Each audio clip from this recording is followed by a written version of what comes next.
welcome, welcome. Caffeine of choice today is Monster. Tastes like apples, has about a shot and a half of caffeine in it, as compared to an espresso would. And my coffee machine's broken, so we're gonna have to make do. So, I wanted to make this video because I've had lots and lots of interesting conversations over the last 5 years whilst living in Spain, but also now that I've been telling people that we're moving back to the UK, and usually the reaction is super excited, and then they're like, wait, how come? Like, I thought you're living the dream. I am living the dream, but also the dream has some nuances. So I'm going to talk you through kind of the top 5 considerations. I'm sure there's many more that I'm probably not vocalizing very well, but the kind of 5 reasons why me and my partner are moving back to the UK from Malaga, where we've been living for the last 5 years. So just a little bit of background. We moved to Malaga between the two lockdowns. So it was in September of 2020, September the 22nd today of 2025. A couple of months ago, we decided we're going to move back to the UK, and it's something that we've been talking about most summers because we tend to go back in the summer because we have to spend 3 months of the year in the UK for tax reasons every year. Now, the reason why we made the final decision is twofold. One, I had some therapy about it and I was like, fuck, I need to move back. And 2, it was a time when we need to consider our residencies and our paperwork and renewing things.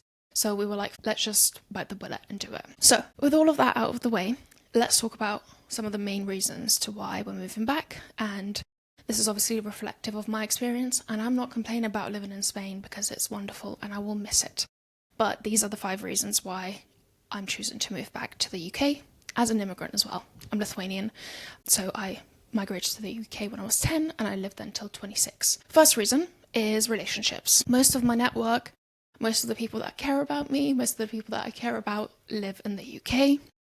And that's just the nature of growing up there, going to school there, working there, starting my career there. And also I work with UK clients. So I work from Spain as a consultant, freelancer, whatever you want to call me. But most of my clients are in the UK, and most of the new connections that I've made over the last 5 years have also been in the UK and not Spain. Now, could I have integrated better in Spain? Sure. But that doesn't mean that all of the people that I love in the UK are not in the UK, and I'd miss being able to just be like, hey, what are you up to?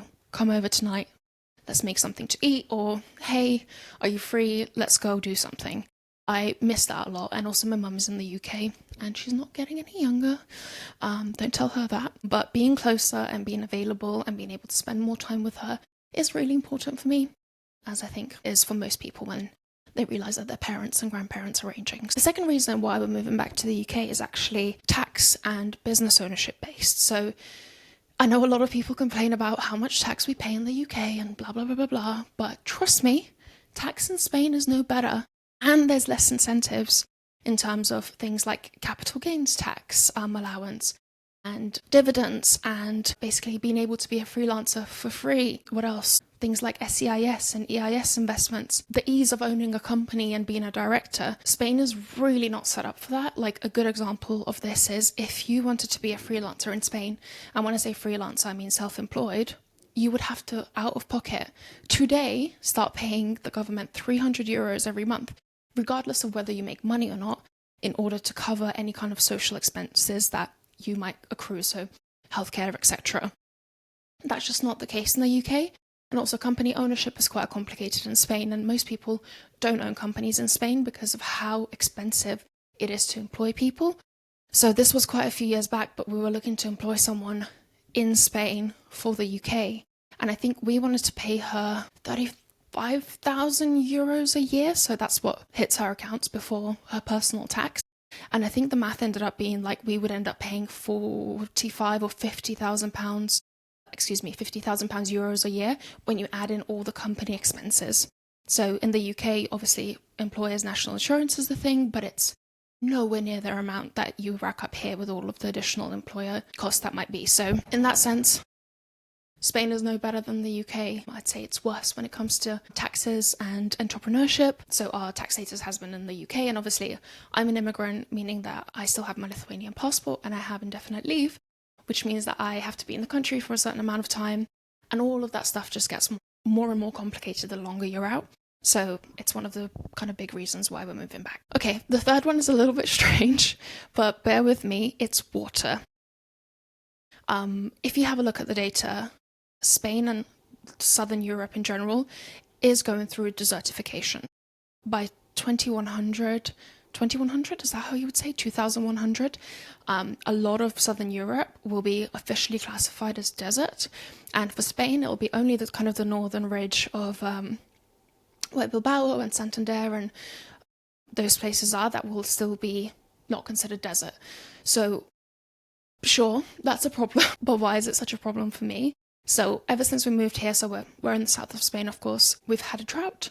So we've seen different levels of water restrictions, whether it's turning off all the showers at the beach, or it's the city not being able to water plants, or it's pool owners not being able to fill up their pools. We've seen this every single year to a different level.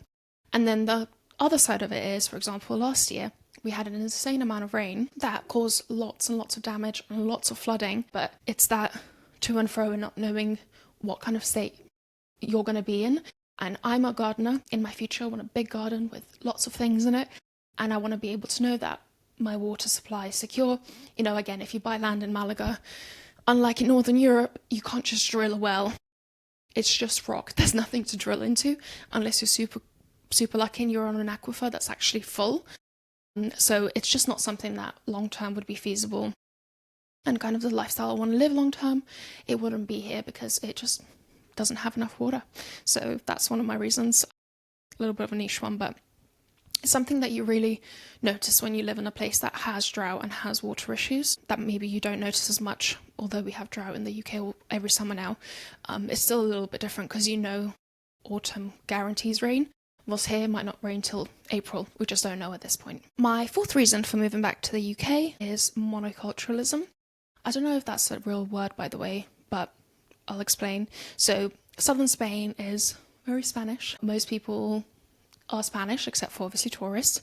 But most people that live here are Spanish. Most people that you will interact with in businesses are Spanish.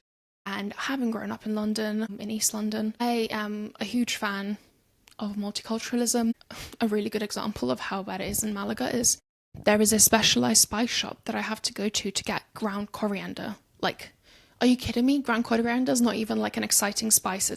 It's basic shit. So having access to all the foods because I'm a foodie, but also being able to share the experience of being an immigrant. Like, lots of my friends are immigrants. We all very much understand each other and share very similar values, even though, like, for example, one of my friends is South Korean and I'm Eastern European, and you think, like, culturally, what do you have in common? But actually, we're probably more similar than I would be to somebody who's English that has grown up in England.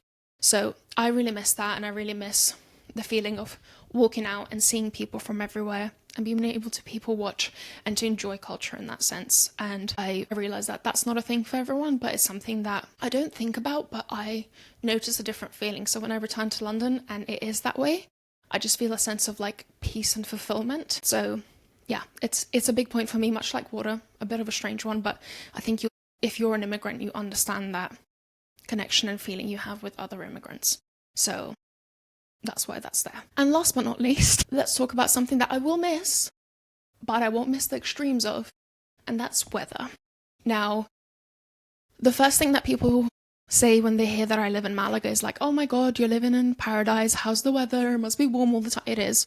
It's lovely. But during the summer, when you're not here for a holiday, and you have to function and work and go out and do chores and run errands, the fact that it's 35 and extremely humid, because Malaga is very humid, is just draining. Like, you are basically just hopping from air-conditioned space in the hopes of another air-conditioned space, because you can't really comfortably be outside. Like, you can't even really exercise anymore unless you're doing a super early morning or super late night. If the sun is out and it's beating on you, you can't really be outside again unless you're at the beach or by the pool, and you know it's a temporary thing and you can cool off. But if you're living life here in this weather, it does get hard.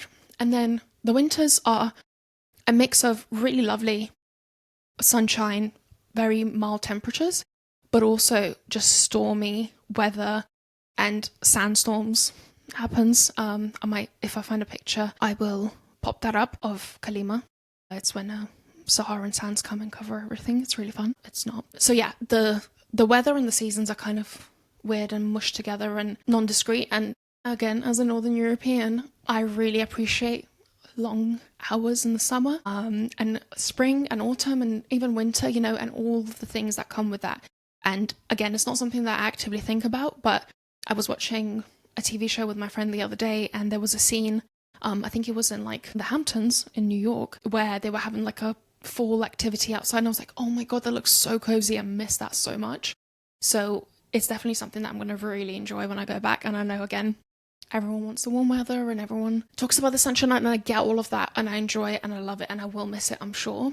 But the flip side of it is you basically can't function in the summer, and you're running an AC 24/7. And also in the winter, it's actually not warm enough to not run heating. So there's like a few months a year where you don't need AC or heating, and otherwise you're always trying to alter the temperature in your home anyway. So I don't think that's much different to what we experience in the UK. But anywho, enough about weather, you know, our favourite topic as anyone British culture inclined is. Those are my top reasons for why I'm moving back to the UK after 5 years in Spain. If you have any comments or questions, or if you've experienced this yourself where you've moved away and then moved back to where you're from, please let me know in the comments. And I hope to see you in another video.